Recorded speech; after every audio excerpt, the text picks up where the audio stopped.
Now, Freud tells us everyone in this world is bewildered by the erotic principle. That's what's driving all of existence.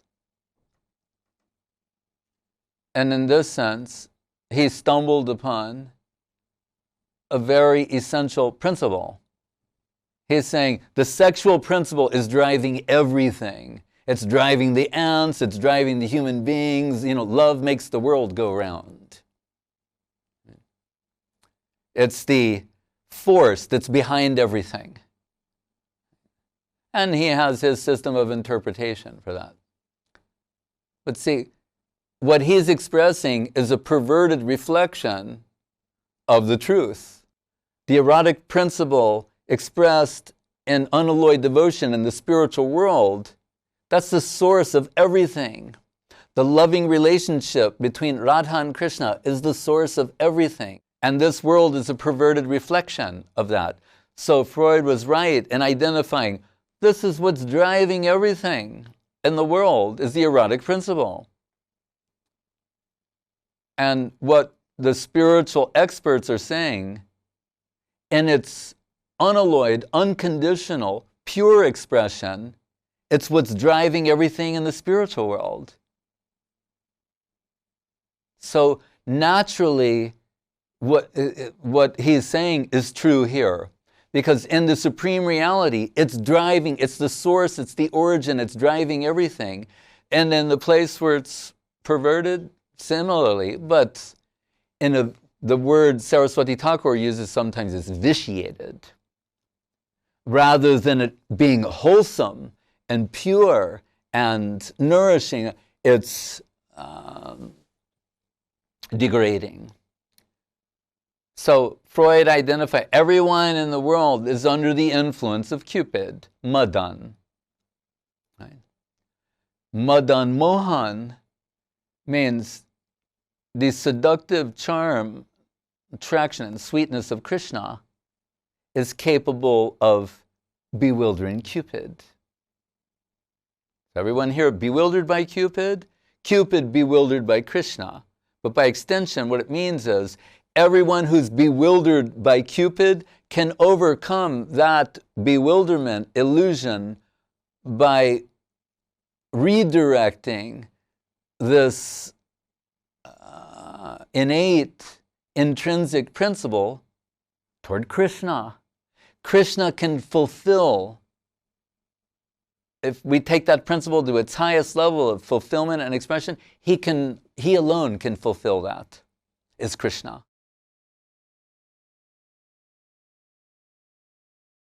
Try to know that one thing upon knowing which everything is known.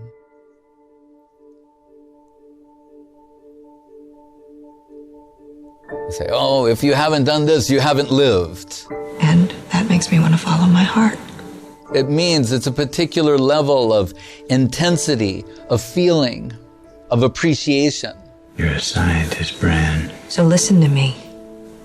When I say that love isn't something we invented, it's observable, powerful.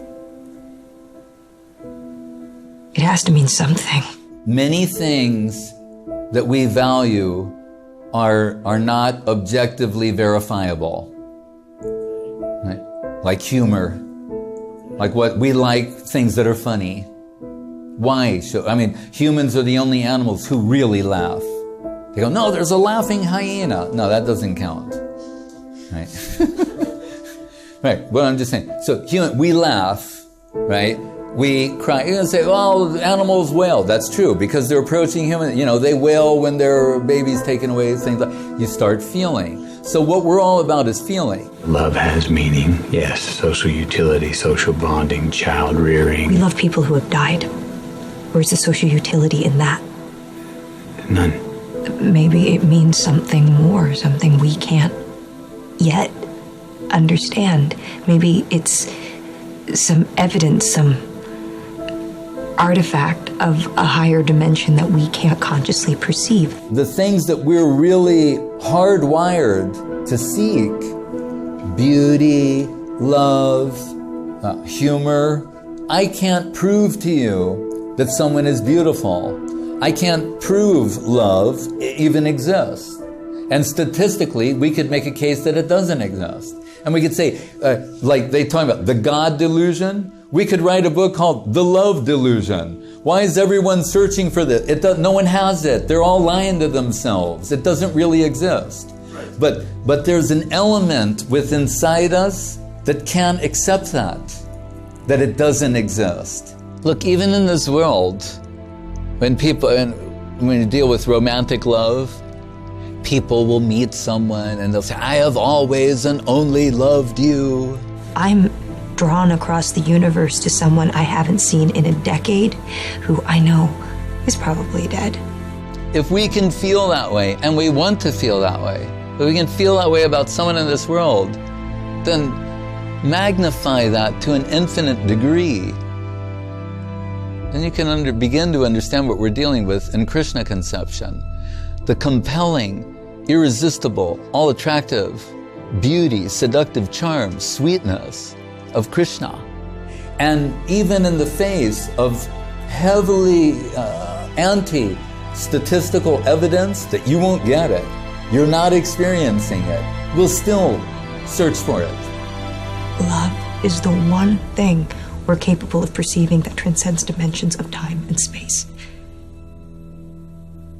Maybe we should trust that, even if we can't understand it yet. Try for that one thing upon getting which you get everything.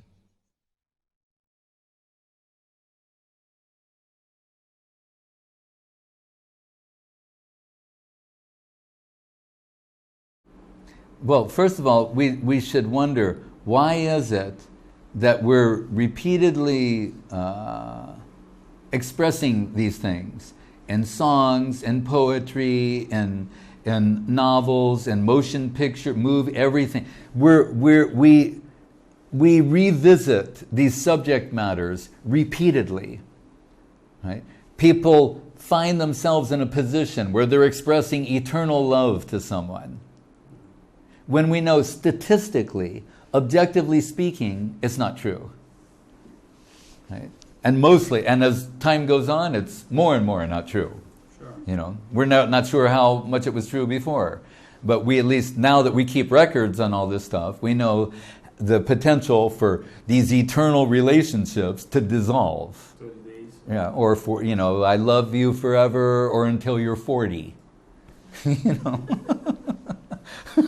Until you're fat. Right. Right. So there are many different objective criteria that somehow, dissolve that love. And we're still hankering for this eternal love scenario. So then what are we doing? You yourself are saying it's not a thing of this world. But stop for a second. We didn't say it's impossible to connect with. We're saying it's not a thing of this objective world. What is expressed in those stories, that eternal love that's in the song, the story, the movie, etc., is not really a thing of this world. So, that's just in the movies. Right. But does that mean there's not a plane where it doesn't exist anywhere, not even in the movies? No, so we understand. So we're hardwired to seek this, to seek something that we're trying to address through objective culture. So it's a purely subjective thing that we're trying to feed objects to.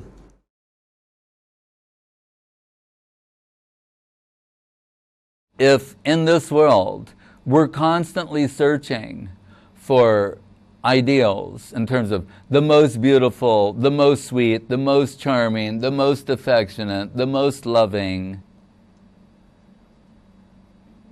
the person who could be considered my best counterpart, an ideal representation of beauty, charm, sweetness, love, and affection, of what is to be seen, heard, felt, tasted, touched, and smelled. What if that is the ultimate reality? Instead, we're being told that the ultimate source of everything is something impersonal and maybe unconscious.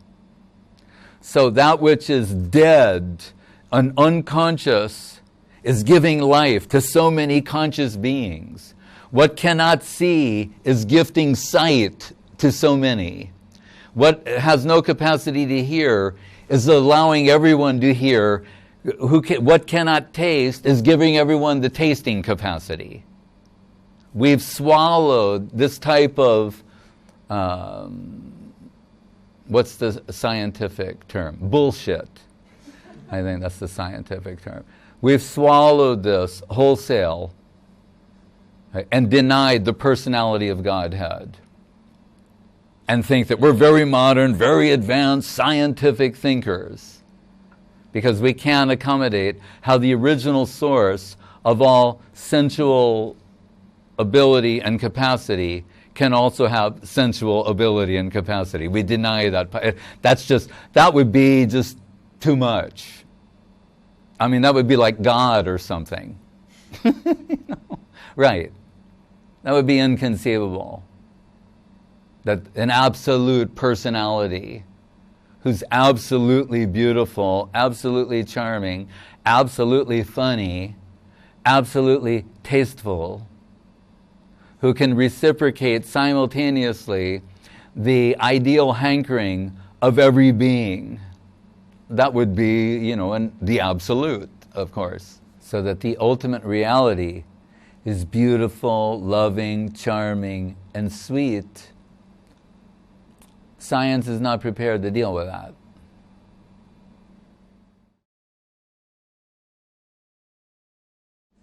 That really, that's what we're looking for. We're looking for that person who, upon connecting with, you realize, this is my eternal connection. I have always and only been in love with this person. But we're thinking it's someone in this world, when actually it's the absolute person. And only the absolute person is capable of reciprocating that type of connection, amazingly, astonishingly, with everyone.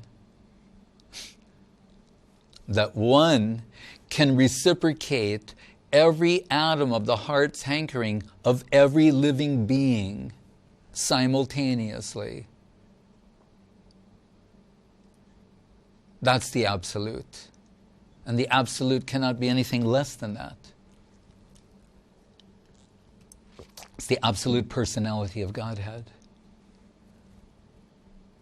And we, through ideal search criteria, indirectly are searching. It's an acknowledgement that we're searching for the absolute.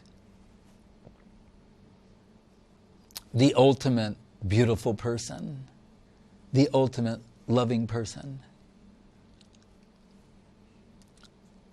The person who's, prati anga lage kande prati anga mor. Every atom of our soul is crying out for its correspondent. And that can only be found in the absolute personality of Godhead.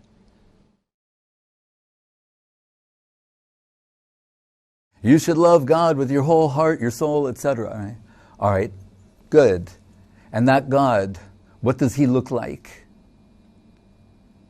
Is He alone? What does He do? Where does He live? That seems to be, a natural question. This God that we should love with our whole heart and soul and everything, do you have a picture of Him? Show me what He looks like. If I said, there's this girl, and you're going to love them with your whole heart and soul, and the first thing you go, can I see Him? Well, no. That would be offensive.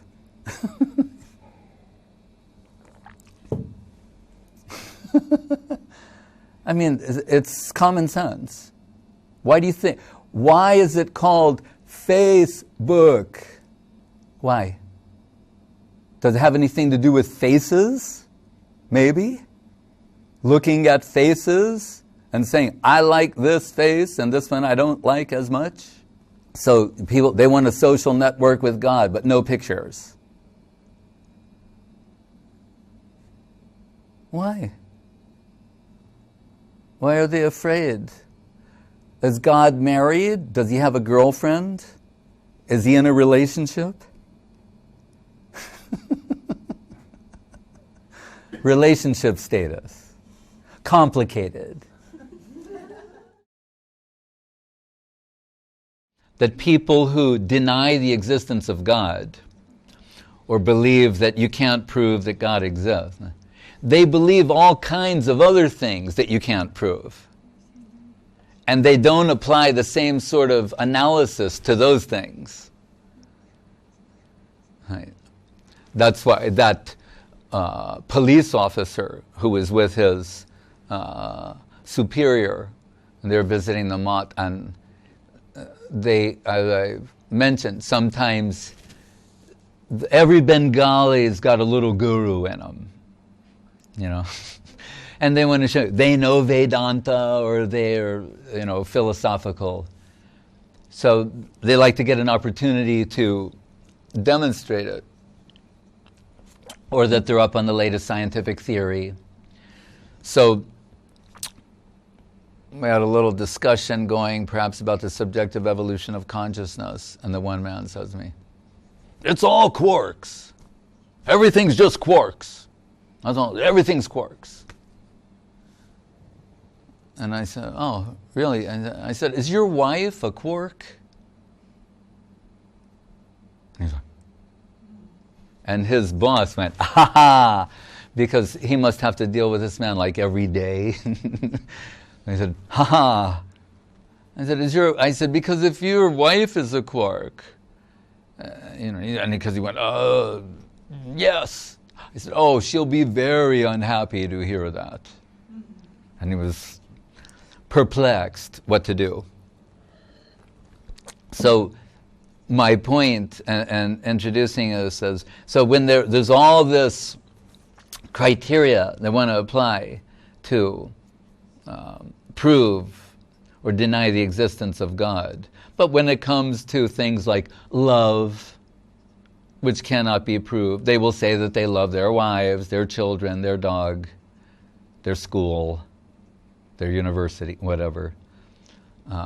And humor is subjective. Someone's laughing, hysterically, and someone else is not cracking a smile. Or they say, "Well, I don't find that funny at all. I find it, insulting." So many things. Is that the subjective aspect.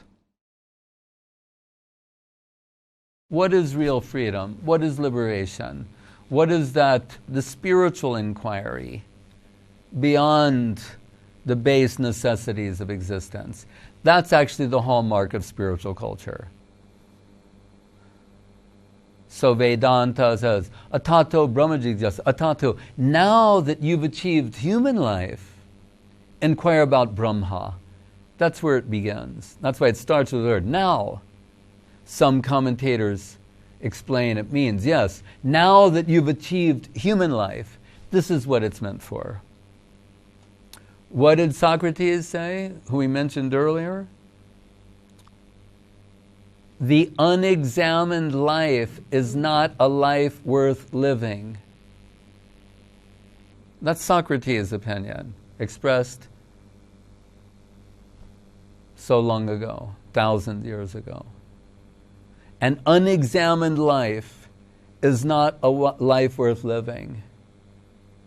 Meaning, Atma Samiksha, self-analysis, to try and understand who I am, where have I come from, what is my purpose.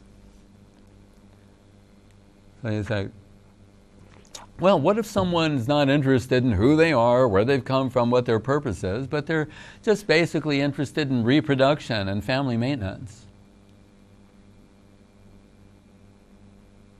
Okay. You mean like an animal who has no capacity for self-inquiry, can reproduce and maintain their family? So Prabhupada said in one place about human beings in Kali Yuga, man is a royal edition of the animal.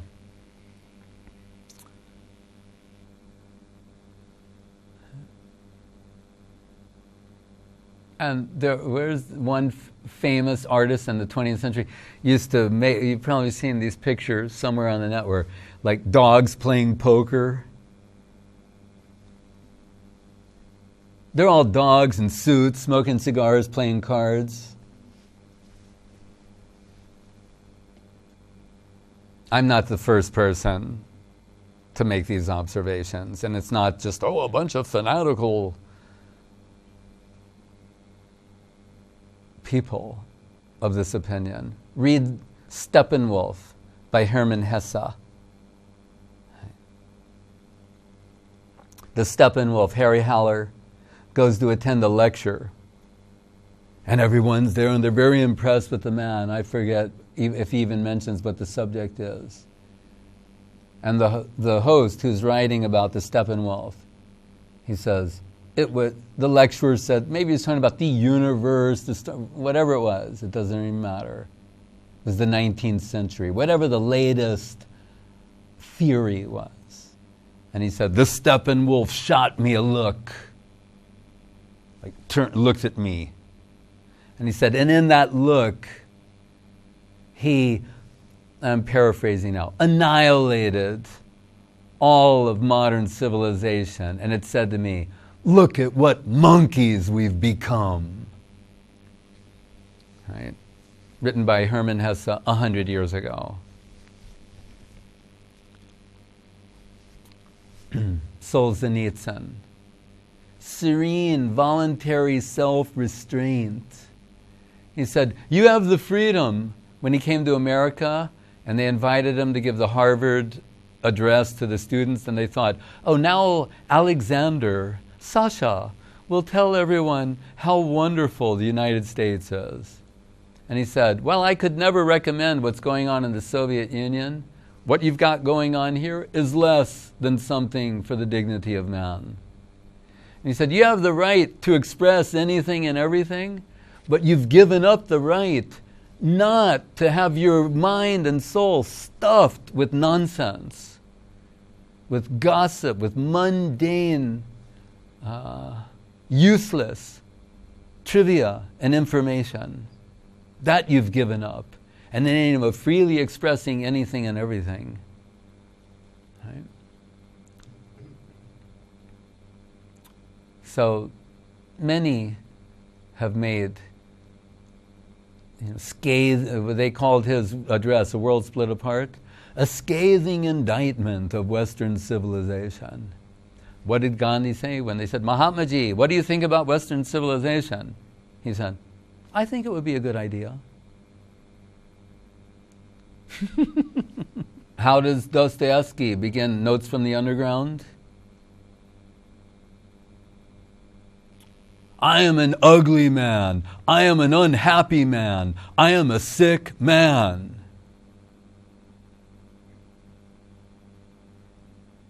That's the state of affairs.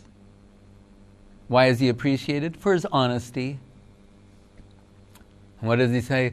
I would wonder how it is I could, in one moment, be raising a glass, a toast, to the truth, the highest, the best, the spiritual. And in the next moment, capable of sinking into the lowest slime. He's an honest man, telling the situation, not trying to hide. Have to call a spade a spade.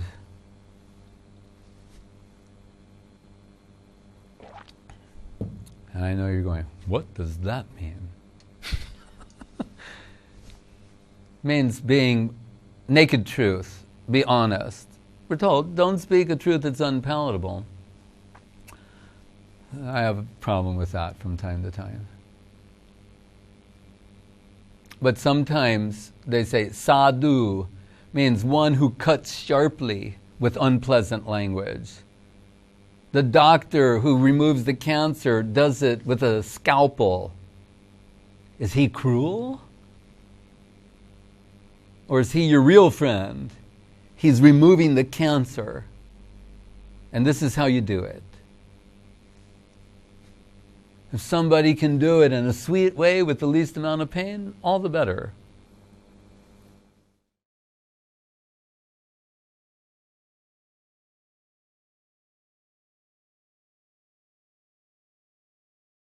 What's in the heart, usually in the primo location of every city, is a cultural center.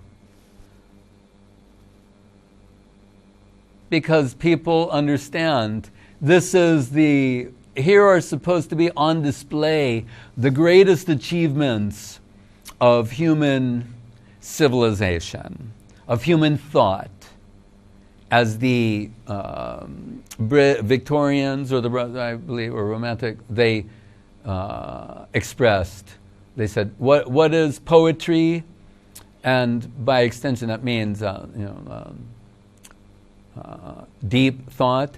They said, the best of what has been thought and expressed. That's what literature should be. That's what culture should be about. The best of what has been thought and expressed. So they understand that you go to the cultural center and you see the play, the ballet, hear the orchestra. Why? Because there's an intuitive understanding. This is the zenith point of human civilization. That's the way it was. Now we have the internet. Right? Well, again, maybe Thoreau, another American transcendentalist, when they told him, "What do you think about the transatlantic cable?" That was a cable that went from New York under the ocean to London so they could send messages instantly. It was like before the internet. That was the 19th century conception of wired. And when asked what he thought about it, everyone was so excited. He said, "What if the news is that the princess has a cold?" And that's what the news has become. This movie star did this person did that. In the golden age of television, they said that television would eradicate ignorance. After TV, there would no longer be illiterate people. Everybody, through the medium of television, would become enlightened. All knowledge would be available to them through TV. In the end, not even, midway as the first television generation. As now there's the internet generation, as the first television generation. Social networking, Twitter, Instagram. In the future, people go, "What was that?" And someone will go, "Look it up in Wikipedia. What's that?" It will all change, plus ça change, plus c'est la même chose, and become more of the same. And still the world, this I guarantee to all the future viewers, tell me if there's still Janma Mrityu Jara Vyadi, birth, death, old age, and disease. Do a little check list on that one for me. I'm willing to bet that they're still there. They're inescapable. Mortality is inescapable. Science hasn't made people immortal. Right? We're searching after Amrita, which means nectar, and by extension, immortality. It's the search of the Devas and the Asuras, as we're told, in the churning of the Kir ocean. And I like to frame this in a modern sense, that in one sense, the ultimate pursuit of theist and atheist is similar. Everybody wants happiness. No one can deny that they want to be happy. They want love, affection, a loving, affectionate, happy relationship. Atheist, theist, agnostic, alike.